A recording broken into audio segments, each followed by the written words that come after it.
Not a full-blown M, super flat baby bottom. This is kind of messing up my review, guys. But it's also comfortable enough to do your everyday stuff, you know? Why is everyone going left today? What's up, ladies and gentlemen, and welcome to this POV review by AutoTopNL. My name is Max, and today we are taking a look at this BMW X4 M40i. And well, it is the last one we had to do of all the little SUV crossovers by BMW, the performance ones anyway. The X3 and X4 M40i, and of course the X3 and the X4M. Now, this is the last one, and this might be the best one as well. And that's why we've taken it out for a review today. I'm going to do a quick walk around, show you a couple of things on it, show you the spec, because we've done a couple of reviews with X4s already, and I'm hoping you have seen those. And after that, we'll take it for a drive towards the Autobahn for an Autobahn blast. But before we begin, don't forget to subscribe and hit the notification bell if you want to receive updates when we upload a new video. Check us out on Instagram if you like. And if you're into watches, check out our watch brand at ignitioncollection.com. Swiss-made watches for a good price with some nice specs. So go check it out if you're interested. Let's go to the car. Of course, we've got the cerium grey accents all around the car, the grille in the front bumper, nice and aggressive, that front bumper. You really do see that this is an M Performance version, not a full-blown M. You can also see that it's not as aggressive as an X4M, but it is definitely more aggressive than a regular M package on an X4. It's a good looking car if you ask me, the X4, especially the front, nice and aggressive. Nice headlight unit with adaptive LED headlights, very aggressive with the, well, the older style. Now it's getting older, this style of headlight, because they are moving away from these like circles. We also have these very nice 21-inch wheels, M Performance wheels, styling number 718 I believe, but they are very nice. They suit this car well. M Performance brakes behind that, more cerium grey, some M badges, cerium grey for the mirror caps, and of course the rear. Now this is the part where it differs most from an X3 M40i, because, well, of course because of the roofline, because this is a coupe, but also because this has completely different rear lights. And I actually prefer these lights to those of the X3, but I do like the fact that they pulled them apart a little bit and really gave this its own look. It's a bit more sleek, a bit more aggressive as well. And of course that roofline. BMW started this trend, the SAC, Sports Activity Coupe, I think. But they have gotten better looking, in my opinion. The first X4 was a bit, I don't know, unfortunate. But this is longer, it's wider, it's lower. I think the proportions are better as well. I think this rear end is quite nice now. And they have also improved headroom. So they have these bulges in here for your head. So yeah, it is a better car than before. And maybe show you trunk space. Trunk space is also better than before. This is a decent trunk.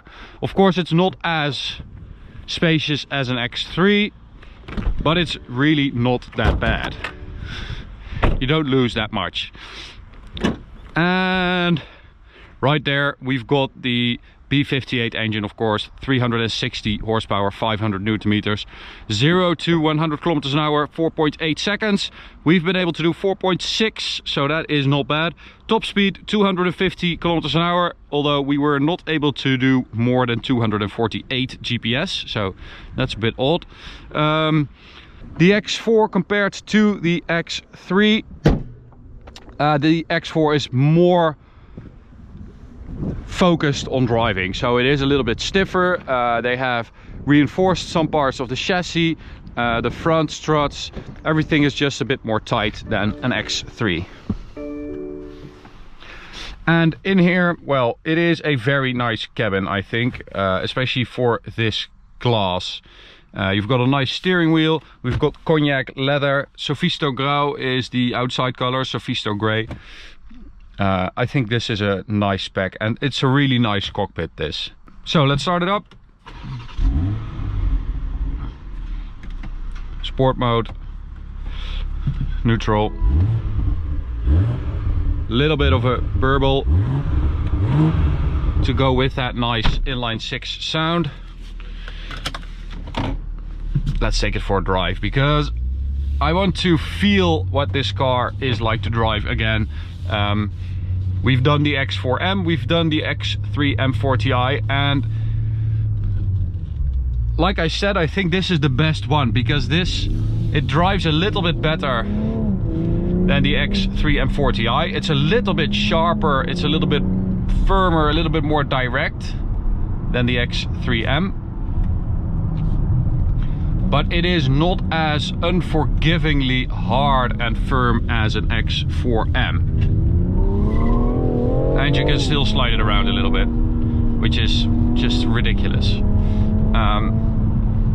But yeah, I think having driven the X3M and X4M, I don't actually think they are that suited for everyday driving.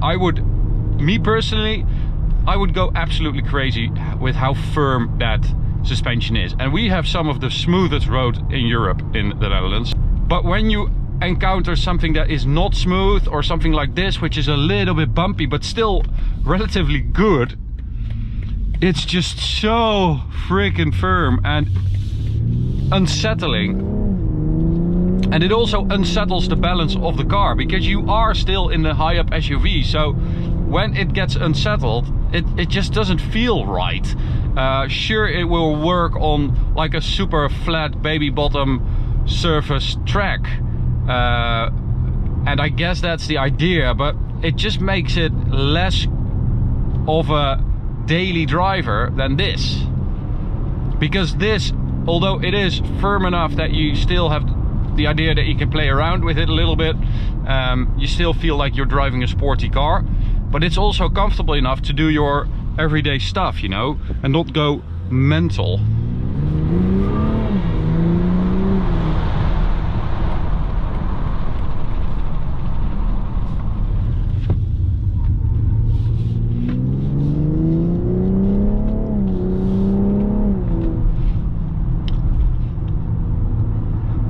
So we are now in Sport Plus mode, of course, with the traction control off, and it is still usable.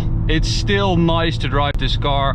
You can still, you know, hit a speed bump or whatever, some potholes, and of course you will feel more than you would feel in an X4 30D or 30i or whatever, but it's just a better compromise. It's just a better balance between sportiness and comfort. And that's why I really like these cars. I really like the X3 M40i, the X4 M40i, but I also like the D versions, the diesel versions. Because that X3 M40D, I mean, we were sliding around that car as well. It's just absolutely insane. The setup on these M40i's and M40Ds is just brilliant.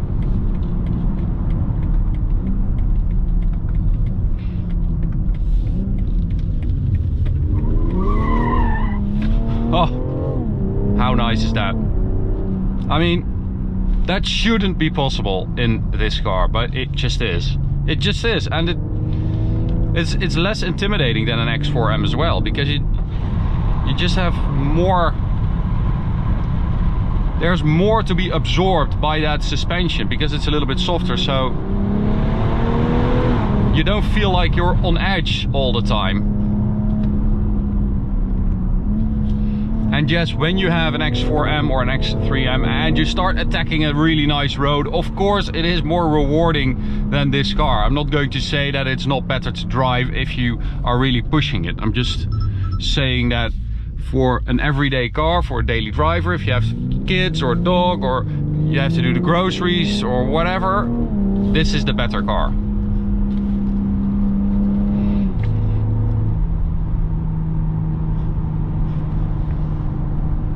So let's see what we can do at the unrestricted Autobahn.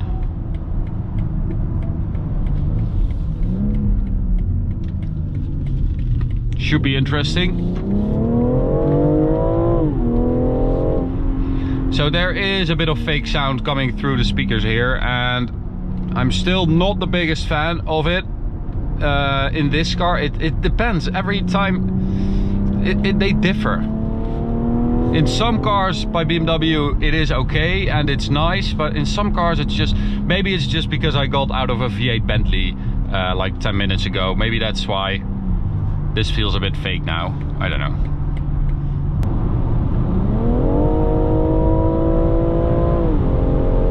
So the B58, you guys know it, you guys know that I love it. It's such a smooth and powerful engine. The potential in there is enormous. I mean, there are guys who are getting like 1,000 horsepower from this engine, which is just absolutely ridiculous. And again, in this car, like in every car, you put this engine in, it's just glorious. So, I don't know, this should be like 250 kilometers an hour, right?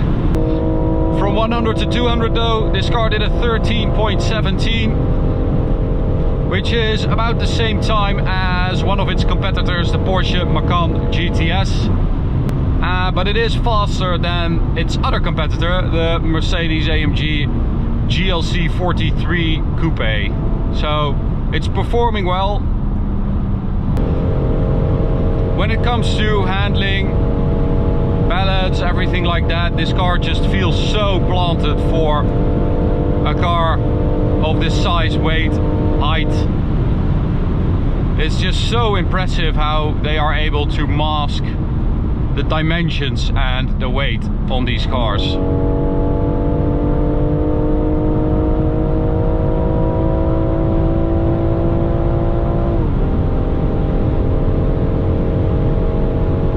And that goes for the speed as well. I mean, 360 horsepower is not, it's not that much, but still it feels really, really, really nice.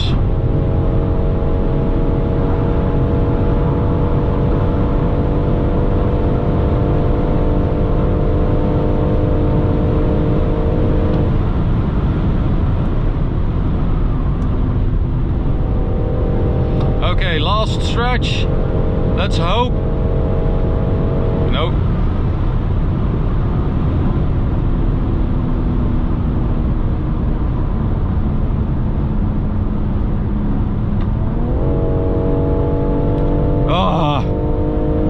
Why is everyone going left today? I mean, I got my draggy out and everything. This is kind of messing up my review, guys. I wanted to show you that was not going past 248 GPS, but now I can't because it's just way too busy. Okay, so Martijn did an Autobahn POV and he couldn't get it past 248 kilometers an hour on the GPS, which is weird, right? So we weren't able to do a 0 to 250 measurement, even though the top speed should be 250 kilometers an hour. Bit strange. And the M40i Touring we drove was way quicker. It did like 263 GPS. So something's going on at the limiter department at BMW. They should check that. Anyway, I hope you still enjoyed this video, even though I got this draggy out for nothing and you can see the top speed and everything, but still, we did like 261, I think, on the speedo. Still nice. So thanks for watching, hope you enjoyed it. You can subscribe by clicking the big button right here. You can also check out this video or go check out this playlist. See you at the next one. Bye.